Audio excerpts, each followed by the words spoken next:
So it's a pretty sad state of affairs what's been happening in the jobs market over the last few months since the pandemic began. Quite tragic that many people have lost their jobs, and my heart goes out to all those who have and who have suffered as a result. I came across something in the book by Simon Sinek called Leaders Eat Last, the concept of lifetime employment. And the concept is that essentially everyone who comes into the company or the firm has a job for life, should they want it. And the theory or the rationale behind this is that we seem to have a broken business model. This business model that we are currently in is the result of the theory of the 80s and 90s when it came to maximizing shareholder value. But we seem to have taken it a step too far and been putting profit before people. We're so quick to sacrifice people in an attempt to keep our businesses afloat. Now, I know it's tough times and tough measures have to be taken, but at the same time, there's livelihoods at stake.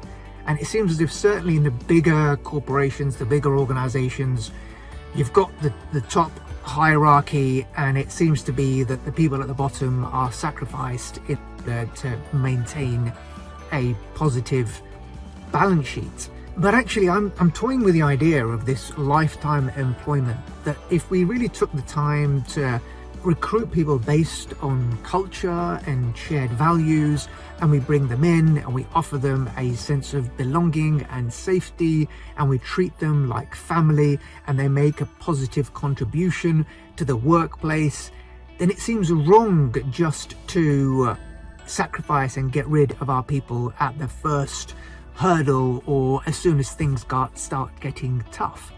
What if there was a way of, in these times, everybody takes a hit right from top down, that we share the burden together? And there were a couple of examples that Simon gave in his book of corporations in America like Barry Wehmiller, who did exactly that at the last recession in 2008, where they fellow staff, they managed to take everyone down to a percentage of salary, where they each took some weeks of unpaid leave.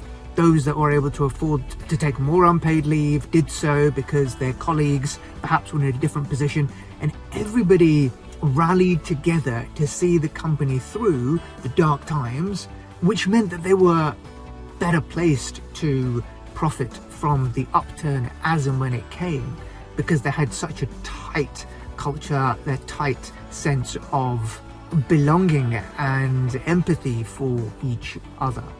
So at the risk of this turning into a very long video, I'll pause there, and I would invite your comments as to what are your thoughts on this? What are your thoughts on our current business model, on the way that we deal with redundancies, that the statement that we are putting profit before our people? What are your thoughts?